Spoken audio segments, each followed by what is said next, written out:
Welcome to Barbara Basket's Health Talk, which airs every Monday, channel 115 at 3 p.m., Cablevision, Long Island.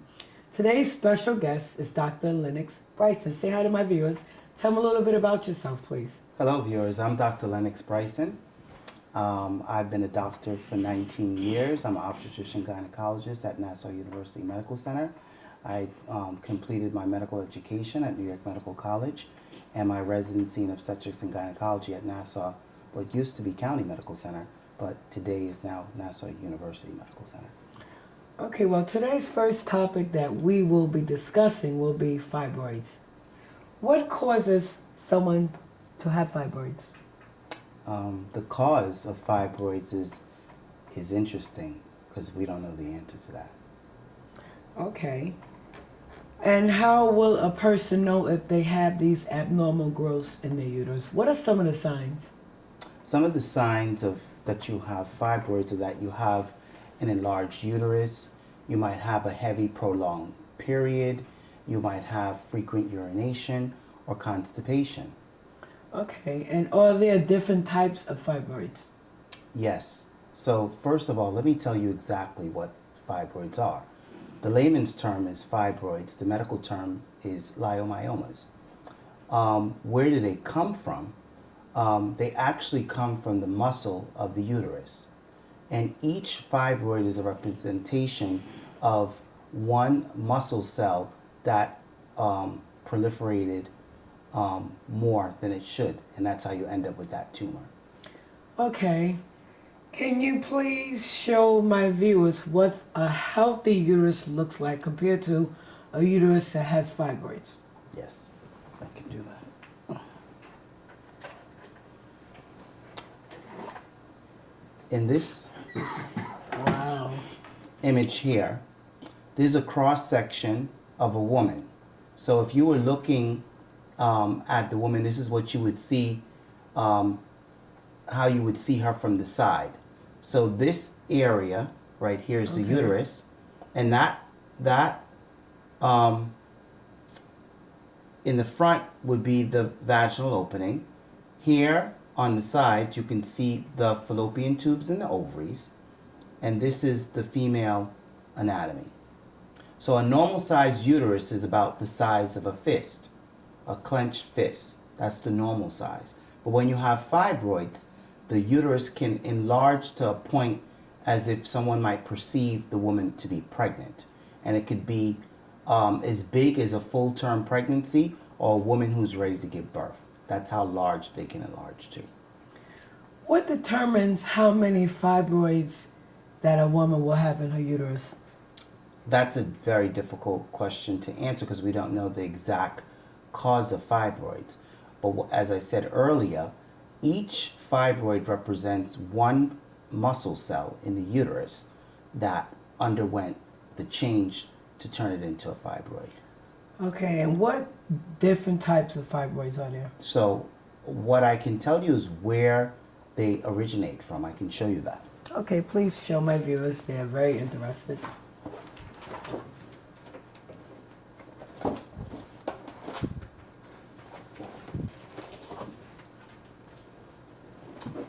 If you look at the diagram on the left, it shows you all the different places in which you can have fibroids. At the top, we have basically a subserosal. In the middle here, we have our interstitial or intramural. And here, lining inside here, we have an intramural fibroid. Now, the key to this, I want to show the folks that this dark pink line is where a woman usually bleeds from, and that's the endometrium. Okay. The muscle is the tan area here is the muscle, and the fibroids originate from this region in the womb or the uterus. The fibroids, how they cause different symptoms, as you could see, it will be dependent on where they are.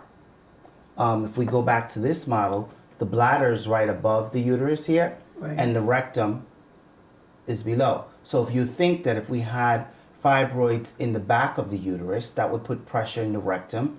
So you would suffer from more symptoms like constipation.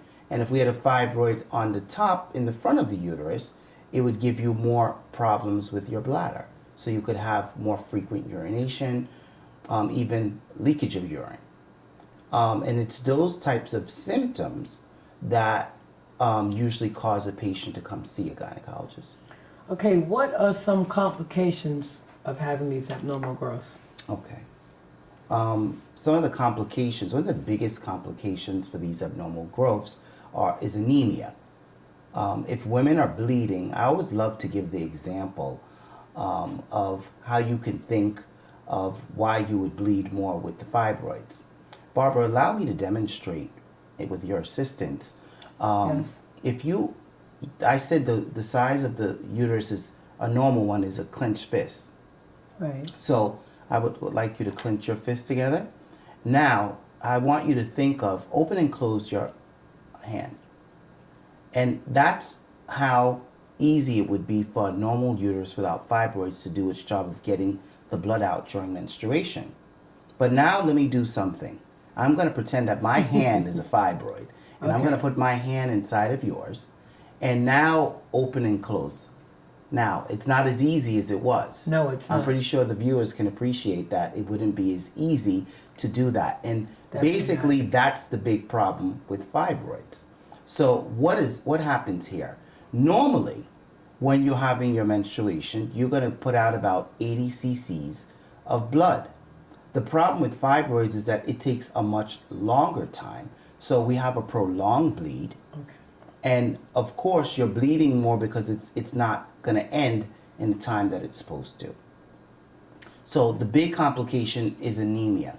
How does one know they're anemic? Well, you get fatigue, you tire easily, and if it's really bad, you will be able to see it underneath your eyes. A doctor could examine you for that, or a healthcare provider.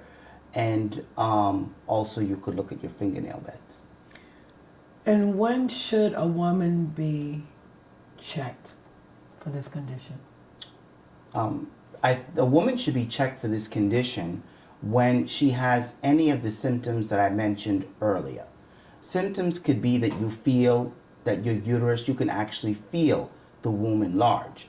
Once it gets above what we would say in relating it to pregnancy, a 12-week size uterus, which would be equal to 3.5, 4-month pregnancy, at that time, most women will start to feel it.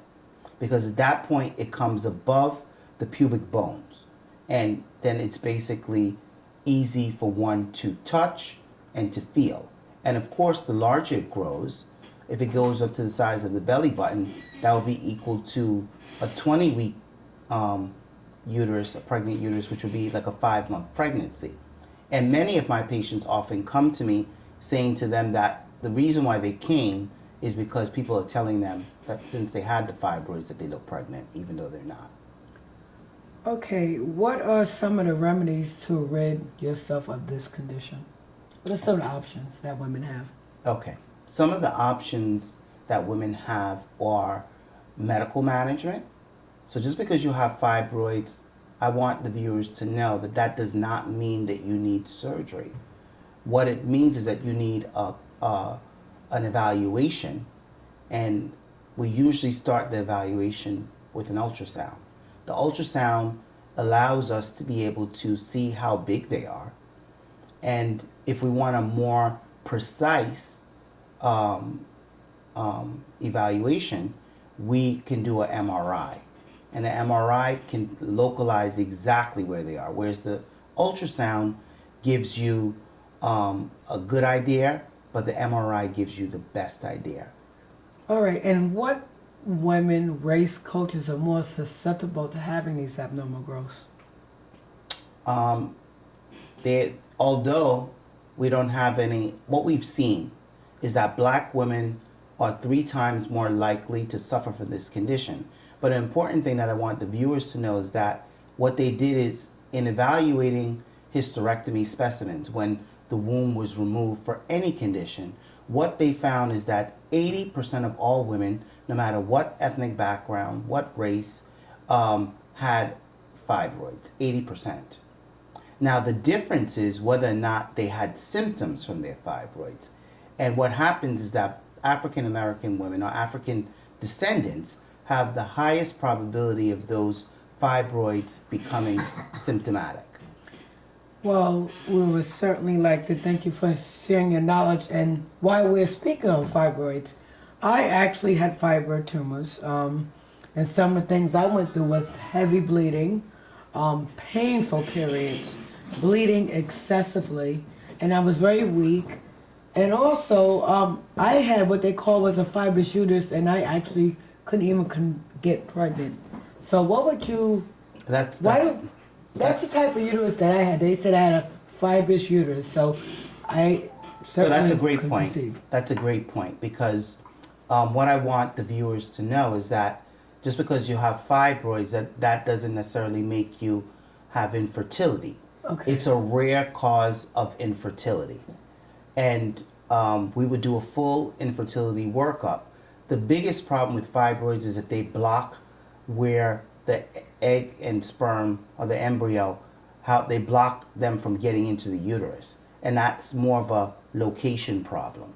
If you take a look, if you see that this is a tube, Right. when the egg tries to get in there, if there's a fibroid blocking there, that would be a cause of you. Being Right. unable to conceive. Right. But the good thing about the body is we have two sides. So you could have a blockage on your right, Okay. but you still have your left open, so you still should be able to get pregnant.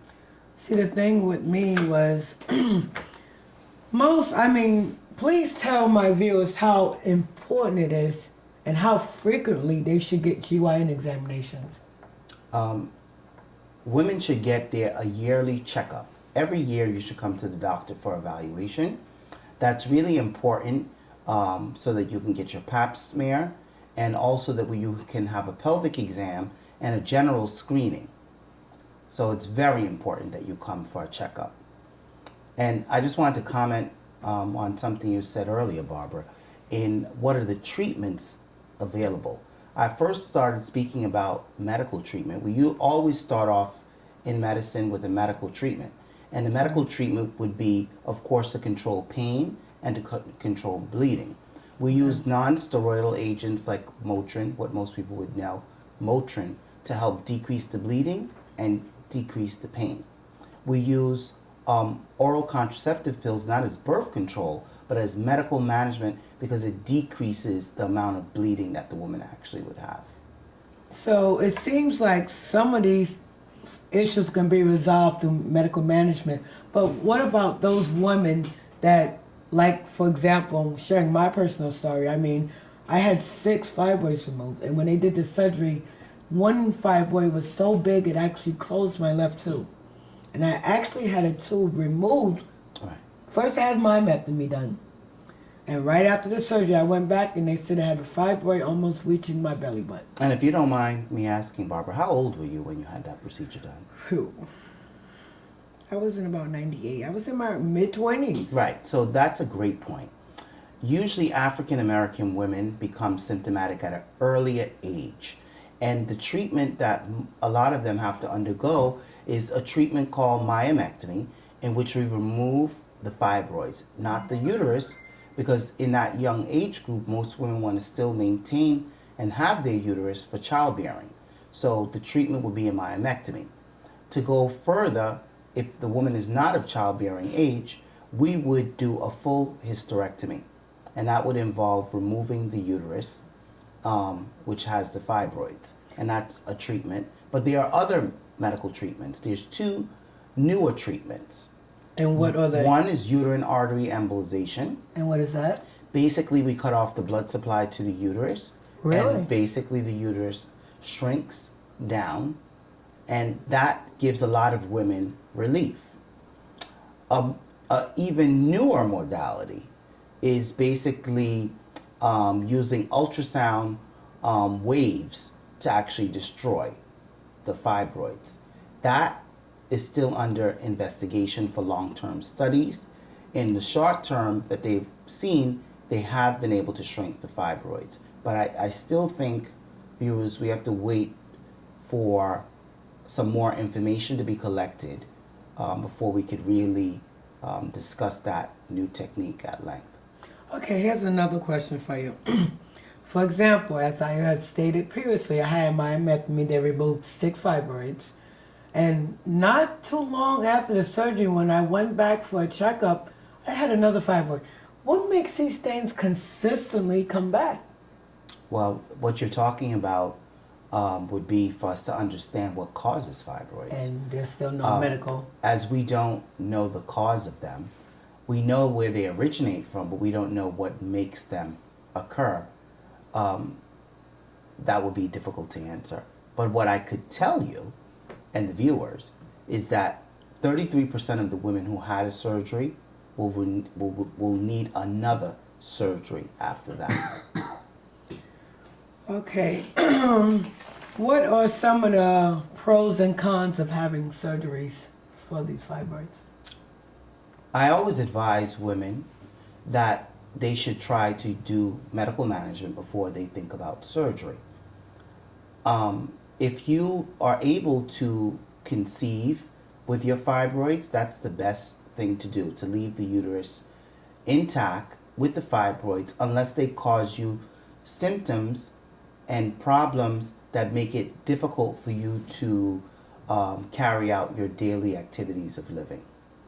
If it doesn't impact your life that much, I really think that medical management with non-steroidal agents like Motrin and going on oral contraceptive pills really can help you get through the point in time until you're ready to remove the uterus. Okay, and another thing, my mother suffered from fibroid tumors. She had a fibroid in her the size of a 6-month-old baby.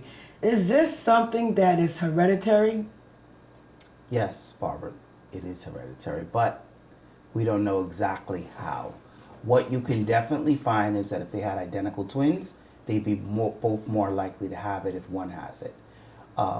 Also, we see that it runs in families, but we have not been able to figure out exactly a specific gene or exactly what the cause is, but it is more prevalent in African descendants. Okay, now what makes these things grow, get bigger? Is it something, is a person's diet have something to do with it? Their weight, age, other medical conditions? No, there's no specific diet or nothing in the diet that predisposes. Okay. One of the philosophies about it is that it has obviously something to do with estrogen and progesterone, the two main hormones that help regulate a woman's menstrual cycle. But that's all I could really say about it. We don't know enough about it in terms of how it's caused. But what I could tell you is that women who go through menopause, and that's usually when you have a sharp decline in your estrogen levels, their fibroids stay the same or actually shrink.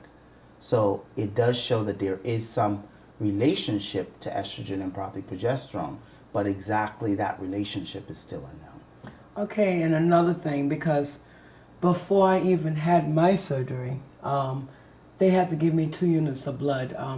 What makes a woman, particularly African American women, bleed so heavily when they have these tumors? It's the actual mass effect, and the example that I gave you earlier, if you put another hand inside of your clenched fist, you would see how difficult it is for the uterus to evacuate the blood. So, of course, if you're doing this month after month, you will become anemic. And it could be a very serious condition because you could get down to the point that you did in needing a transfusion. Right.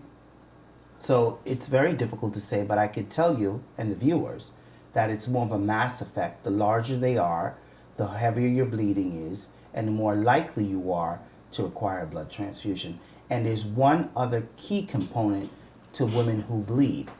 If I could go back to our Yes, please show my figure. viewers. You see the fibroid that's submucosal, which comes from the muscle right underneath the lining where women would bleed from the endometrium. These fibroids are the ones that more likely to lead to women having anemia that would require a blood transfusion. Okay, what is one of the most serious conditions that a woman will suffer if she does not get treatment? Anemia, extreme discomfort, but anemia is the biggest one if it's bleeding. But when you have fibroids, you can have not just bleeding, but you could have bad pressure symptoms.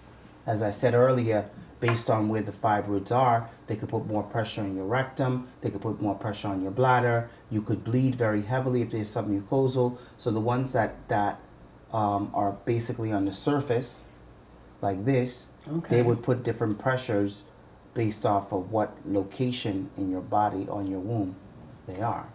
And another thing, with the fibroids, they cause heavy bleeding, heavy periods, very painful periods. My periods, I couldn't even walk sometimes.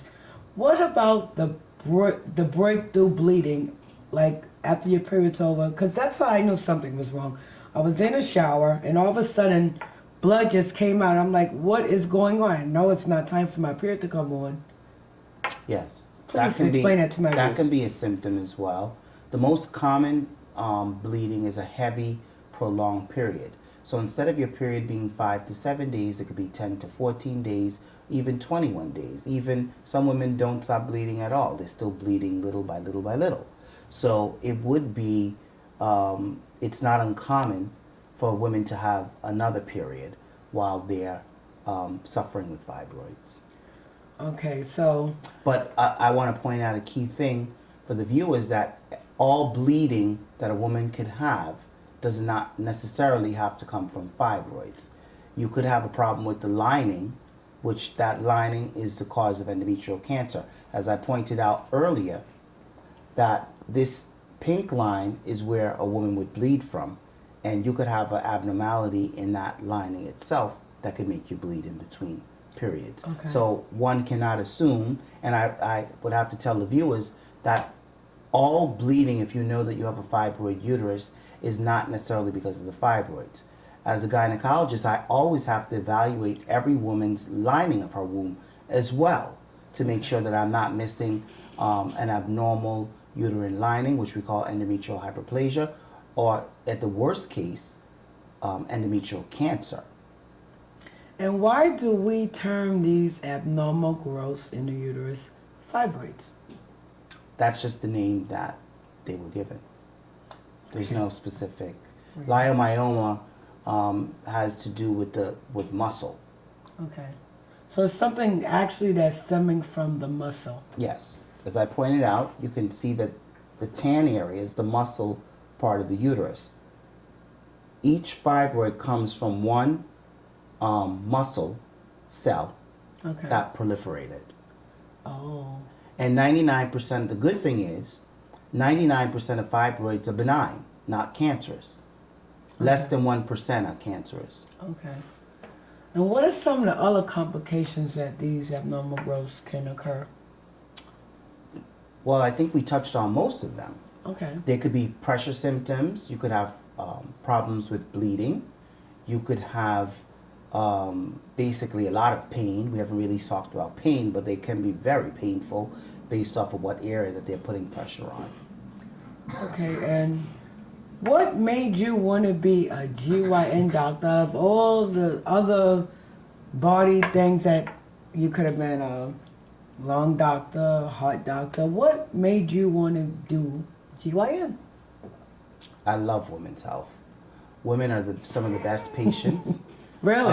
compared to men. Okay. I'll leave it at that for the viewers. And also, obstetrics and gynecology is actually two fields or more in one. As an obstetrician gynecologist, the obstetrician part, I deliver babies. The gynecologist part, I do surgeries like remove fibroids or any surgery involving female anatomy. I'm also an emergency room doctor because sometimes women come in with conditions like fibroids, hemorrhaging. So I see them in emergency room situation. And I'm also a primary care doctor because I counsel women and do annual screenings. So I see women in the office, I see women in the emergency room, I see women in labor and delivery, and I see women in the OR. I take care of, basically I'm at least 4 doctors in one. And for me, I get bored easy, so it was a perfect thing for me to do. Well, I would put it this way: it's Barbara Basket Studios' great honor and pleasure to be having you as a regular guest on Barbara Basket's Health Talk. We're certainly going to educate all the viewers out there on the do's and don'ts, the know the signs, when to get checked, and to make sure you evaluate your options and choose the best option. I mean, I don't know what makes someone have a fibrous uterus as opposed to just having a fibroid go here and there. Because my doctor said the problem was where the baby would grow, the fibroids were all over the place. I could not get pregnant. It was one of the most frustrating experiences that I went through in my life. My mother suffered from them, my sisters, my cousins. The good news, Barbara, is that most women who have fibroids are able to conceive and have a baby. There are a small number of women who, unfortunately, are not able to conceive. But again, with everything in life, that could be for a multitude of reasons. And I don't think that we could just say, per se, that fibroids is the only. Okay, Dr. Bryson. I would like you to take a look and speak to all my viewers out there and tell them how important it is to take care of women's health. Women's health is a very important issue, and we've made tremendous strides in women's health in terms of breast screening with mammography, cervical screening for pap smears with pap smears, and as I said before, women are excellent patients. If you tell them what they have to do, they go right on out and do it. So women's health is very important. A healthy person, if you do all the screenings that are available, you give yourself the greatest opportunity to stay healthy. And should my fans as well as my viewers want to get in touch with you, would you please give them your information? Yes, I would love to, Barbara. You can reach me at 516-572-4670. Again, 516-572-4670. I'm one of the staff OBGYN physicians at Nassau University Medical Center, and I'll be happy to help anyone with any women's health issue that they have. Well, remember, this is Barbara Baskets and Dr. Lennox Bryson on Women's Health. I hope you enjoyed the show.